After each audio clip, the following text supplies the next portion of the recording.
Face aux défis majeurs de son réseau ferroviaire, le gouvernement fédéral nigérian a approuvé en Conseil des ministres des contrats relatifs à 3 grands projets ferroviaires d'un montant de 2,99 milliards de dollars. La somme approuvée est destinée à couvrir le projet de ligne ferroviaire verte de Lagos, le projet de ligne ferroviaire métropolitaine de Kano et le projet de tramway de l'État de Kaduna, conçu pour relier les pôles commerciaux et résidentiels à forte densité tels que Victoria Island, Lekki et Aja. Ce projet est largement considéré comme une intervention cruciale dans la mégapole à la croissance la plus rapide d'Afrique.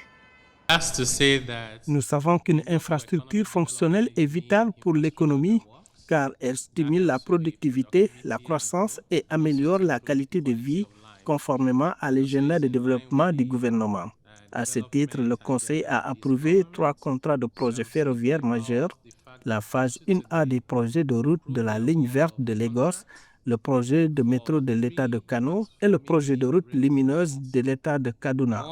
Selon les données du gouvernement de l'État de Lagos, les embouteillages coûtent chaque année des milliards de naira à Lagos, une ville dont la population est estimée à plus de 20 millions d'habitants. Pour y remédier, la ligne verte, un projet d'une valeur d'environ 3 milliards de dollars, est en cours de développement. Elle comportera 17 stations et des infrastructures modernes incluant des passerelles piétonnes, des ascenseurs, des escaliers mécaniques ainsi qu'un dépôt près de Sangotedo.